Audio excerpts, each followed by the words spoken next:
कुंभमेळ्याच्या माध्यमातून देशाच्या नकाशावर असलेलं श्रद्धेचं आणि संस्कृतीचं शहर सिंहस्थाच्या निमित्तानं हजारो कोटींचा निधी मिळाला. अपेक्षा होती शहराचा चेहरा बदलेल, पण सध्या नाशिककरांसमोर वेगळंच चित्र आहे. कुंभमेळ्याच्या नावावर शहर अक्षरशः खोदून ठेवण्यात आलंय.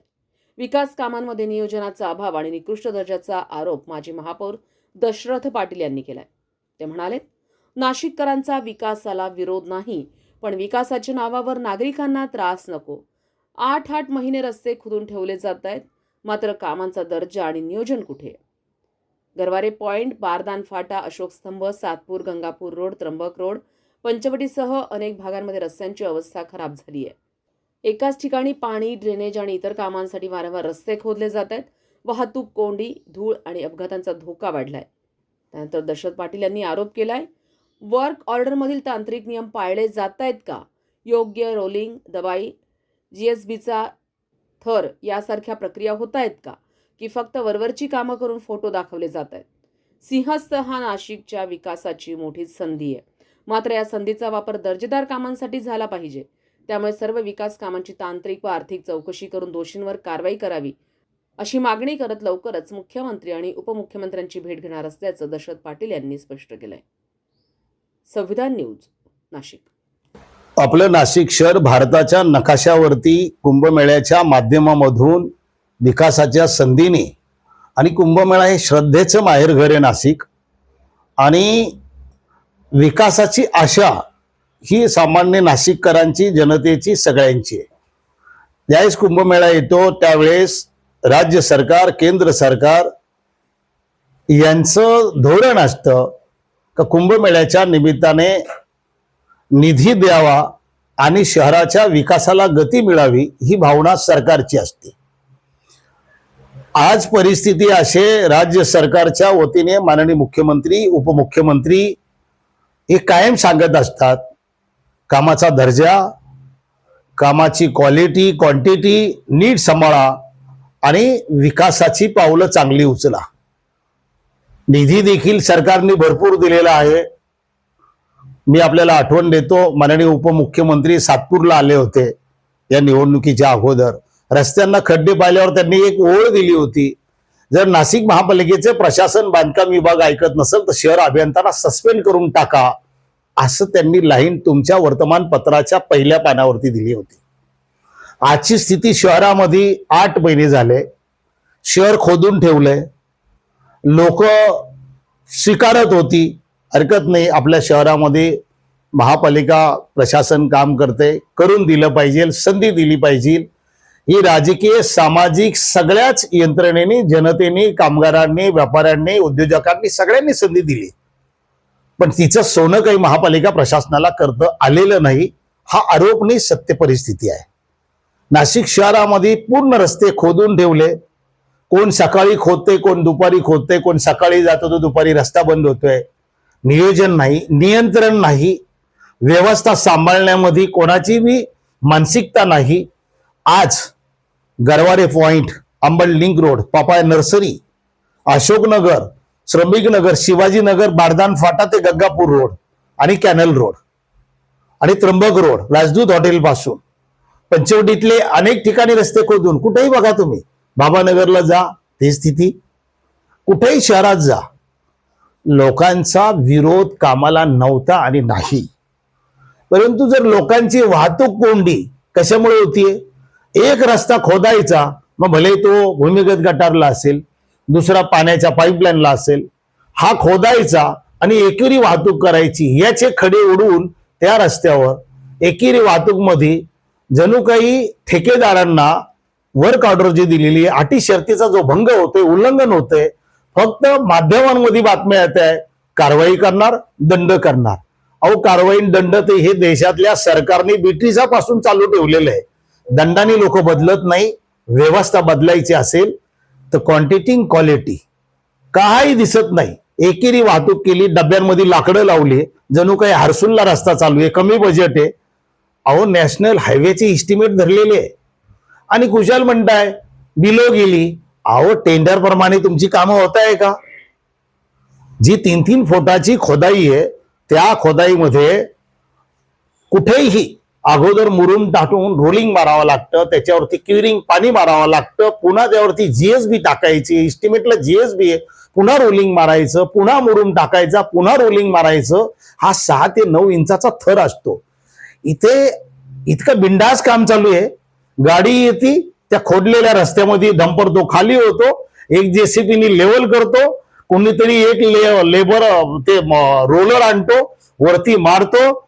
पाण्याचे टँकर उभे, पण क्युरिंग मारलेली नाहीये, पाणी मारावं लागतं. दर थर दाबून घ्यावा लागतो. त्याला चांगल्या प्रकारचा दाब देऊन त्या रस्त्याची क्वालिटी इन क्वांटिटी दोन्ही वे एकही मटेरियल त्यामध्ये ब्लॅक खडी, याच्या स्पॉटेड खडी आहे.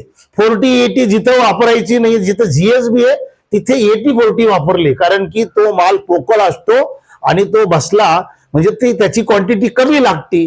जिथे तिथे डायरेक्ट गाडी खाली करून एकही ठिकाणी क्वांटिटी पूर्ण एस्टिमेट प्रमाणे नाहीये, वर्क ऑर्डरचं सगळं उल्लंघन होते, अटी शर्तीचा भंग होते. याकडे प्रशासनाचा एकदम कानाडोळा आहे. कुशाल राजकीय पुढाऱ्यांसारखे फोटो काढतात, तुमच्याकडे देतात आणि फोटो छापून आणतात, रेकॉर्डला फाईल तयार करू राहिले. ही फाईल तुमची चालणार नाही, तुम्हाला इशारा देतो. कुंभमेळ्यासाठी जरी लोक संयमाने घेत असले वाहतूक कोंडीमध्ये, आता शाळा सुरू झाल्या, या 15 जून पासून शाळा सुरू झाल्या, पोरग घरी वेळेवर जात नाहीये, बस शाळेची कुठून टाकायची कळत नाहीये, आई वडील दरवाजात उभे, कामगाराला पोहोचता येत नाहीये. मला सांगा, 4 अपघात झाले. अंबाड लिंक रोडला एक जण वारला, त्याचे काही 2-1 महिने झाले. पापाय नर्सरीजवळ ट्रकने उडवला. तिसरा श्रमिक नगरला 1.5 महिन्यापूर्वी वारला. आता एक सैनिक वारला या महेंद्राच्या गेट समोर गायत्री स्वीटच्या तिथे. तो सैनिक, तर त्याला अँब्युलन्स मिळाली नाही 1.5 तास. त्याच्यानंतर तो रिक्षात नेला तो बिचारा सैनिक. त्या दिवशी तुम्ही माध्यमांनी, काही लोकांनी सैनिकाचा अपघात झाला ही सोजवळ जी बातमी ती लावली, त्यावेळेस अनेकांना समजलं, आम्हाला तर रात्रीच कळलं. दुसऱ्या दिवशी सैनिकाचा अंत्यसंस्कार झाला, माझ्या डोळ्याचं ऑपरेशन होईल, तर तरी मी तिथे, मला सांगितलं का तुम्ही दारावरती जाणार आहे, म्हटलं मी जाणार. मी तिथे गेलो 15 मिनिट. त्यांनी सांगितलं आम्हाला 1.5 तास अँब्युलन्स मिळाली नाही. दवाखान्यामध्ये जाईपर्यंत रक्त सराव इतका डोक्याचा झाला, पायाचा झाला, पायाला मार होता, डोक्याला होता. पोलिसांनी त्यावेळेस गुन्हा दाखल केला, परंतु तो सदोष मनुष्यवधाची गुन्ह्याची मागणी होती कुटुंबाची. तो सैनिक आहे, त्यांनी काश्मीरच्या सीमेवरती जबाबदारी पार पाडेल असताना त्याच्या शहरामध्ये, त्याच्या देशामध्ये, त्याच्या गावामध्ये त्याला जर सुविधा मिळाली नाही, त्याचा जीव गमावा लागला. कुठं होतं समाजकार्य, कुठं होतं महापालिकेचं प्रशासन, कुठं होती महापालिकेची अँब्युलन्स. महापालिका धंदा करण्याची व्यवस्था नाही. महापालिकेचा अर्थ स्वायत्त संस्था, स्वतःच्या पायावरती महिन्याला जनरल बॉडीच्या सभेवरती दरवेळेस अडी अडचणीचा विषय घेऊन मार्गी लावणारी ती महापालिका म्हणजे स्वायत्त संस्था. नाही काही करता आलं.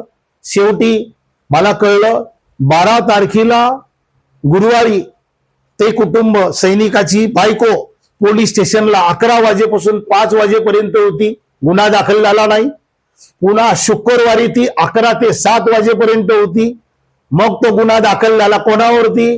ठेकेदारावरती. तर मला त्या ठेकेदाराचं नाव द्या. आता काय माहिती त्या कुटुंबाला ठेकेदार कोण आहे.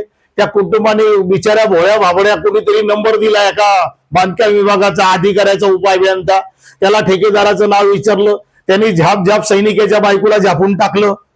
त्यामुळे ही माहिती कुठे बाहेर आलेली नाही आणि म्हणून गुन्हा दाखल केला कोणा सैनिकाच्या बायकोने. आणि एक सामाजिक कार्यकर्ता म्हणतोय बातम्या तुमच्याकडे पेरतोय, फोटो त्याचे छापून आणतोय, सैनिकाच्या डोक्यापेक्षा त्याचे मोठे. कारण की गुन्हा दाखल केलाय सैनिकाच्या बायकोने, येऊन कायदेशीर सल्ला घेऊन तो गुन्हा दाखल केलेला आहे. त्यांचं कुटुंब आता प्रशासनातील ज्यांच्याकडनं गंभीर चुका झाल्या, निष्काळजीपणा झाला, त्यांचं कुटुंब कायदेशीर जी काय कारवाई करायची ती तयारी ते त्याची ती कारवाई करतील. त्यांना सामाजिक आणि एक सैनिक म्हणून त्यांना मी सांगितलंय, तुम्हाला काही अडचण असो आम्ही मदत करू. किती अपघात पाय मोडले. आता हे तर जे पोलीस स्टेशन पर्यंत गेले त्या गुन्हे नोंद झाले. अनेक लोक मोडून तोडून पडले, कामगार, व्यापारी, सामान्य शेतकरी, तुमच्यासारखा माणूस. हे जर घडत असेल तर हे माननीय मुख्यमंत्र्यांना आणि उपमुख्यमंत्र्यांच्या आदेशाची पायमल्ली आहे, हे स्पष्ट यातून सिद्ध होत आहे. कोणाला वाटत असेल आता पावसाळा सुरू झालाय, कामं ठीक आहे, जिथे कामं चालू आहे, गरज आहे ती कामं करायला लोक विरोध करत नाहीये. ते ड्रेनेजचे पाईप टाकून ठेवले. जर पाऊस त्या दिवशी अवकाळी पडला, आता जर पुन्हा पडला, तर त्या चेंबरमध्ये जर माती गेली तर ते चेंबर ही चॉकअप माती काढतील कसे. गंगापूरला 20 फूट खोदाई झाली आहे गटारीची. या बाळदान फाट्याच्या या टेकडावरती 25 फूट खोदाई झाली आहे. मग या खोदाईमध्ये जे पाईप आहे त्याच्यात जर माती गेली, तुम्हाला पावसात जरी काम करायचं तुमचं धाडस असेल, कुंभमेळ्याचं बोर्ड दाखवून तुम्हाला जर आबडधोबड कामं करून जर ते सरकारचे पैशाची विल्हेवाट लावायची असेल तर एवढं सोपं नाहीये. 3 ऑडिट होतील. एक महापालिका प्रशासनाचं, दुसरं लेखापरीक्षण होईल, तिसरं महाराष्ट्र शासनाचं जे नेमलेलं आता प्राधिकरण आहे त्याचे अध्यक्ष जे काही गेडाम आहे, कोण शेखर सिंह आहे, कलेक्टर आहे, हे ऑडिट दुसरं होईल. तिसरं ऑडिट महाराष्ट्र शासनाचं होईल. चौथं ऑडिट केंद्र सरकारचं होईल. आणि मी तुम्हाला प्रशासनाला नाशिक महापालिकेचा इशारा देतो. मी फक्त माननीय मुख्यमंत्री, माननीय उपमुख्यमंत्री यांनी दिलेल्या आव्हानाला नाशिकचे लोक प्रतिसाद देत आहे. त्यांना दूध खोळे आणि वेडे समजू नका. लोक मरण पावताय, लोकांचा अपघात होतोय. आणि सामान्य मेले तुम्ही काही केलं नाही, पण एक सैनिक मेला त्याच्यासाठी पण काही केलं नाही. आणि म्हणून या सगळ्या परिस्थितीचं निमित्त त्या सैनिकाच्या याने मला पुढे यावं लागलं. सातपूरला पत्रकार परिषद घेण्याचं कारण तुमच्या सातपूरच्या गल्लीमध्ये दरवाजामध्ये घडलेली घटना आहे. खरं गुपित लपून ठेवलेला आहे. तो खड्डा तिथला रातोरात ज्या दिवशी मी भेट घेतली आणि सोशल मीडियावर माझी पोस्ट पडली, अनेक लोकांची धावपळ, तिथे जाऊन धावपळ करताय. तो खड्डा इकडं बुजावला पटापट. तिथलं ते जे डबे लावलेले होते, एकेरी वाहतूक, कडेला माती पडेल, अख्ख्या शहरात माती पडलेली खोदून कोणी उचलत नाही. फार पैसे लागतात हो त्याला. इस्टिमेटमध्ये आणि वर्क ऑर्डरमध्ये नाही आहे का हो ते. माती उचलणं, चांगल्या दर्जाचं मटेरियल टाकणं, रोलिंग करणं, क्युरिंग करणं, इस्टिमेट प्रमाणे. आता किती चोरी केली तुम्ही आणि किती जर तुम्ही नुसतं ऑइल ओतायचं काम केलं किंवा कॉन्क्रीटमध्ये खाली पाया, अंबड लिंक रोडला बसा, आपल्याला मी माहिती देतो, अंबड लिंक रोडला खाली जशी माती होती तशीच पसरून दिली आणि त्याच्यावरती GSB टाकली. इथे बाळदान फाटा ही बघा तुम्ही, निगळ पार्क आहे, ओरसाय म्हणजे जी 40 खडी आणली आणि ती तशीच डंपरनी टाकली आणि JCBनी पसरून दिली. सगळ्या ठिकाणी कुठेही रोलर मारण्याचं काम, जे थर आहे 9 इंचाचे, 6 इंचाचे मुरुमाचे, त्याच्यावरती मुरुमाचा एवढा थर नसतो, मुरुमाचा थर 6 इंचाचा असतो आणि तो दाबल्यानंतर तो 3-4 इंचाचा होतो. तो दाबल्यानंतर तो मुरुम त्या खालच्या मटेरियलला लावून धरतं आणि त्याची क्वालिटी क्वांटिटी ही त्याच्याहून सिद्ध होती. असं नाशिक शहरामध्ये क्वालिटी नाही, क्वांटिटी नाही, क्युरिंग नाही आणि काय रोलिंग नाही, काय होत नाहीये. चाललेली कामं आहे, फोटो छापताय. म्हणून या ठिकाणी संपूर्णपणे महापालिका प्रशासन याला जबाबदार आहे. मी लोकप्रतिनिधींना जबाबदार धरण्याचं कारण आज का धरत नाहीये, सरकारच्या आव्हानाला ते देखील प्रतिसाद देत आहे. काही आहे त्याच्यामध्ये चोर भामटे 2-5, हे चोर भामटेच लुटताय. बाकी माझं म्हणणं आहे 90% बिचारे लोकप्रतिनिधी नाविलाजाने आपलं सगळं बिचारे समजून घेत आहे आणि त्या विकासाकडे डोळे लावून नागरिकांप्रमाणे ते बसलेले आहे. त्यामुळे मी त्यांनाही दोष देत नाही.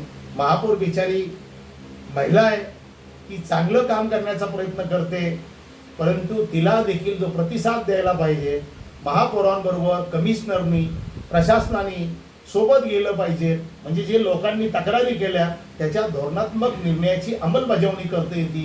ज्यावेळेस महापौरांची अंमलबजावणी होईल त्यावेळेस राज्य सरकारची, केंद्र सरकारची अंमलबजावणी होईल. तो देखील त्या बाबतीमध्ये त्या महापौरांना देखील सहकार्य प्रशासनाने करणं आवश्यक बाब आहे. त्याच वेळेस या शहराची क्वालिटी, क्वांटिटी आणि भविष्यामध्ये, नाही तर ह्याच्या नाल्या पाडल्या ना, ह्या नाल्या तुम्हाला अशा दबलेल्या दिसतील, काही दिवसांनी ओगळ्या दिसतील आणि त्यावेळेस जे प्रशासनात लोक आहे यांना वाटेल बदली होईल. तुम्ही कुठे जा, या रामाच्या नगरीतला दशरथ तुम्हाला तेवढं सोयीस्कर जाऊन देणार नाही, अख्खं वकावं लागेल. सरकार आज हे आहे यांच्या माध्यमातून किंवा केंद्र सरकारच्या, हे तुम्हाला वकावं लागेल. आजच मी सांगतो, संधी आहे, सोडू नका, कामात सुधारणा करा. चांगल्या प्रकारचे दर्जेदार कामं करा. ह्या माझ्या प्रशासनाला सविस्तर मी अनुभवातून बोलतोय. मी नुसतं असं बोलणार नाही. हा कडक माझा इशारा आहे. आज सातपूरच्या सगळ्या पत्रकारांना मला वाटतं 30-1 लोकांना बोलवलं होतं. त्यामध्ये 5 पांडव आले, 25 लोक जी असेल मेसेज टाकलेली. उद्या मी सोशल मीडियावर उद्या किंवा परवा सोयीस्कर घेईल. जे ज्या माध्यमाला कळलेलं होतं ते त्यांच्या संपादकांना त्यांची अडचण सांगतील. त्यांना कुठं स्पीडब्रेकर लागलं होतं, काय कामात होते ते त्यांना खुलासा करतील. तुमच्या संपादकांशी बी मी बोलेल. त्या दशरथ पाटलाची प्रेस बातम्या छापण्याची नाहीये, प्रचाराची नाहीये, प्रसिद्धीची नाहीये, घडत असलेल्या शहराच्या परिस्थितीवरची आहे. त्यामुळे तुम्ही देखील भरपूर जण वर्तमानपत्रात लिहिताय, पण ज्यांनी कर्तबगारी बजवेले, ज्यांनी 66 अवघ्या कोटीत कुंभमेळा करेले आणि महापालिकेच्या उत्पन्नावर हा काही 35,000 कोटीचा कुंभमेळा नव्हता दशरथ पाटलांनी केलेला. त्यामुळे बोट ठेवून मी पुन्हा एकदा माननीय मुख्यमंत्री यांना आपण एक 7 दिवस देऊ. याच्यात काय सुधारणा होती, नाही तर कडक नाशिक शहरातल्या माझ्या कार्यालयामध्ये प्रेस घेऊन त्यामध्ये फेसबुक लाईव्ह ठेवून राज्य सरकारच्या मुख्यमंत्र्याला टॅग केल्या जाईल, उपमुख्यमंत्र्यांना टॅग केल्या जाईल, चीफ सेक्रेटरीला टॅग केल्या जाईल, केंद्र सरकारला टॅग केल्या जाईल आणि व्हिजिलन्स कमिशनरला टॅग केल्या जाईल आणि मग ती प्रेस घेतल्या जाईल. उघडा डोळे पहा नीट अशी म्हणण्याची त्या दिवशी मी 7 दिवस आज आपल्या माध्यमातून या नाशिक महापालिकेच्या प्रशासनाला सुधारण्याचा आणि कामामध्ये बदल करण्याचा. आणि आत्ता पावसामध्ये त्या दिवशी पाऊस पडला, एक जरी झिमझिम पाऊस पडला, धडाधड लोक रस्त्यावर पडतील, अपघात होतील. आणि किती लोक मारणार तुम्ही? लोक मारायची वाट पाहताय का? असं नाहीये. तुम्ही फक्त फोटो काढून एखादा रस्ता खोदला, उकारला म्हणजे शहराचा दर्जा तपासला हे डोक्यातून काढून टाका. तो एक रस्ता कच्चा काहीतरी उकरून तुम्ही देखील पुढारी बनू नका. प्रशासनातले लोक तुम्ही सुधरा, माझा इशारा आहे. आणि सुधारले नाही तर तुम्हाला माहीत नसेल इथून 4 कमिशनर 6-6 महिन्यात गेले. हा मी इशारा देऊन टाकतो तुमच्या माध्यमामधून. हा माझा कडवट आणि नाशिककरांतल्या मनातली बोली भाषा आहे.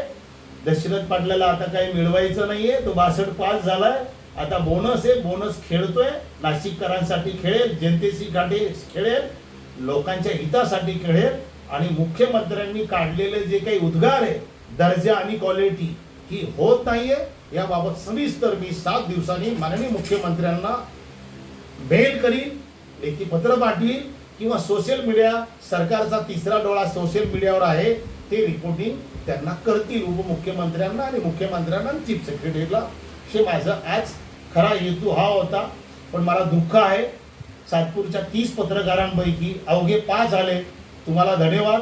ते कुठं अडकले असतील तर त्यांनाही धन्यवाद. कोणी जर समजा मेलं त्यांना म्हणा, दुसऱ्या दिवशी त्यांच्या बातम्या छापा फक्त. बाकी तो मेला कसा एवढंच पाहत राहा, असं माझं सांगणं आहे.